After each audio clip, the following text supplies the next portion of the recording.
जय महाकाल मित्रों, मैं पलक और आप सभी का स्वागत है मेरे आज के प्यारे से ब्लॉग में। तो आज थी मेरे मामा की शादी, इस कारण से हम लोग 6 बजे से उठ के नहा धो के तैयार हो गए थे, क्योंकि क्योलारी जाना था बारात। और इन लोग ने हमें बोला था कि जल्दी जल्दी तैयार हो जाना। और अभी मेरे मामा इतनी लेट तैयार हो रहे थे। और ये देखो हमारा छोटा सा दूल्हा, जो की मेरी मौसी का लड़का है, सेम मेरे मामा की 2 कॉपी बनना चाह रहा है। अभी से ही विवाह कर लेगा। ये देखो, ये इसकी मम्मी। फिर हमारे मामा की बारात निकलने लगी थी, इसलिए मैंने कपड़े चेंज कर लिए। और अभी हम ऐसे ही जा रहे हैं, वहां पर जाके अच्छे से तैयार हो जाएंगे।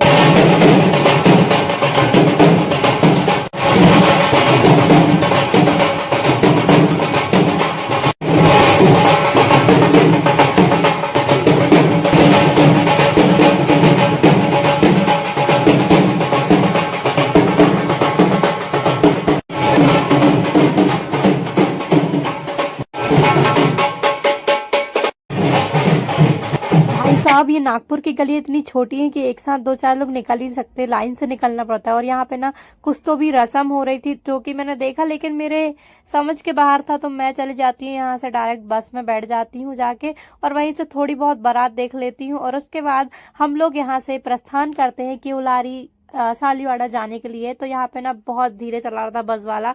फिर एक जगह पेट्रोल पंप में रोका, तो बहुत ही अच्छा लगा, क्योंकि बस में ना 2-3-4 घंटे हो गए थे। और फिर वापस से हम बैठ जाते हैं बस में। ये देखो गए अपने जिले में, सिवनी जिले में। फिर अंततः हम पहुंच जाते हैं सालीवाड़ा से 5 किलोमीटर आगे, जहाँ पे हमें जन्माशा दिया गया था। और अपने मध्य प्रदेश में आने की फीलिंग्स, वाह, इतना प्यारा लग रहा था। ना हमें 1 घंटे का टाइम दिया था तैयार होने का, और इतने सारे लोग में 1 घंटे में कोई कैसे तैयार हो सकता है। तो कुछ कुछ लोग तैयार हो, उनके चक्कर में बारात निकाल दी। मुझे तो इतना बुरा लग रहा था। वहां आगे जाके मंदिर में मैं रुक गई थी, और मैंने तो रो भी लिया था यार, कि ये क्या हरकत है, इससे तो आना ही नहीं था। मेरे इतनी गुस्सा आ रही थी ना कि मैं अकेली मंदिर में रुक गई थी। फिर मेरे भैया लोग आ रहे थे, छपा रहे थे, तो मैं उन लोग के साथ आई और बस के अंदर जाके मैं तैयार हुई। आप लोग कमेंट में बताना मैं कैसी लग रही थी। और इतना ही बुरा लग रहा था मेरे को कि मेरे को आने नहीं था, बट कोई बात नहीं, मामा की शादी कर लेते हैं, थोड़ा एंजॉय। रात लग चुकी है और अब हम अभी शामिल हो रहे हैं, दिखाते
साहब। इतना रोने के बाद तैयार होके मेरे मामा सिवनी वाले और हमारे छपारा वाले, मेरे सारे भैया लोग के साथ मैंने इतना नाची ना, जिसकी कोई लिमिट नहीं है। वहां के सारे लोग पूरे पीछे हट गए थे, नागपुर वाले सब, हम एमपी वाले ही दिख रहे थे वहां पर। और फिर हम आ जाते हैं अंदर, और हमारे मामा की एंट्री पहले ही हो चुकी थी। हम लोग थोड़ा सा नाचने में बिजी थे, और फिर यहाँ पे जयमाला वगैरह होने का था, तो इसलिए हम लोग जल्दी से अंदर पे आ गए थे, क्योंकि हमें वो भी तो देखना था ना। और फिर यहाँ पे हमारी दुल्हन की, यानी हमारी मामी जी की एंट्री हो जाती है, और उसके बाद हो जाता है जयमाला।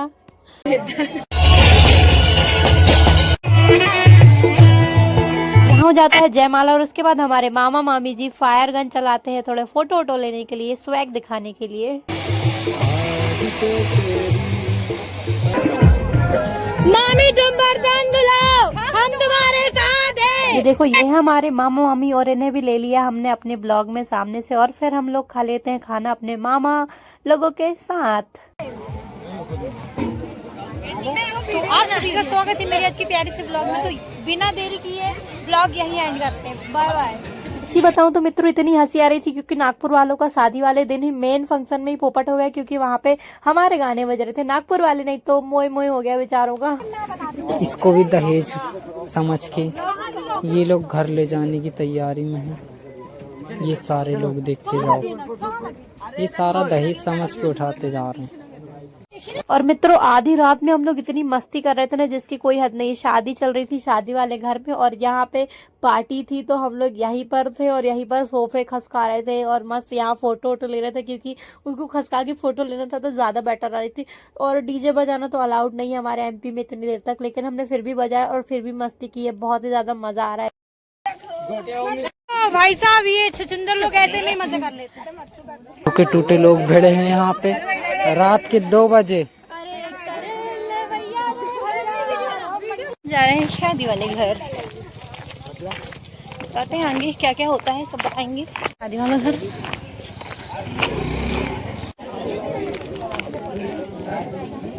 तो हमने कर लिया चेंज, आ गए हम अपने असली रूप पे।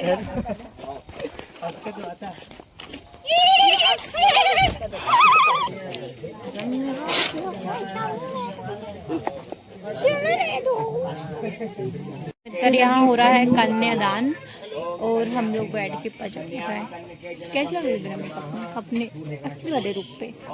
देखो ये इधर दुल्हन बैठी है वाली, उसके पीछे दूल्हा बैठा और जी पता नहीं क्या हो रहा है, इधर लट्टा चल रहा है। और मित्रों अब बदमाश को आने लगी थी नींद, तो पता यहाँ ठंडी भी लग रही थी, उसके कारण हम ये टेंट वाले पर्दे ओढ़ के सोए थे। लेकिन 2 घंटे बाद हमें उठा दिया गया क्योंकि विदाई होना था, तो मैं यहाँ आगे के पास आके बैठ जाती क्योंकि मुझे लग रही थी बहुत जोर से ठंड।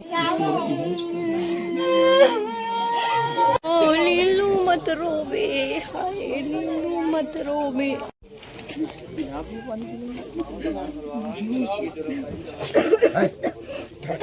तो यहाँ पर हो चुकी थी विदाई, तो हमें भी वापस जाना है, तो हम लोग चले जाते हैं बस में बैठने के लिए। और बस में बैठ करके मैं ऐसा सोई कि घबरा के मेरी नींद ना सिवनी के पास खुली, क्योंकि भाई मेरा तो हो गया था, मुझे जाना था वापस अपने घर। तो मैं ना यहाँ से सिवनी बाईपास में उतर जाती हूँ अपने पापा के साथ, और यहाँ से हम लोग ना ऑटो लेकर के मैं चली जाती हूँ अपनी दीदी के घर, क्योंकि वहाँ पे हमारे पापा की गाड़ी भी खड़ी थी। हम आ जाते हैं अपनी दीदी के घर और यहाँ हमारी दीदी कर रही थी पूजा, क्योंकि मैं सुबह सुबह आई थी 7 बजे। और यहाँ से मैं नाश्ता पानी करके नहा धो के मैं निकल जाती हूँ यहाँ से छपारा के लिए। और यहाँ आने के बाद इतना ही अच्छा लग रहा था हमारे सिवनी जिले में, हमारे एमपी में, कि दोबारा मैं कहीं जाऊंगी नहीं ऐसा लग रहा था। तो मित्रों मैं आ जाती हूँ छपारा। आज के लिए इतना ही, मिलते हैं नेक्स्ट ब्लॉग में। राधे राधे। और ब्लॉग कैसा लगा कमेंट में बताना जरूर।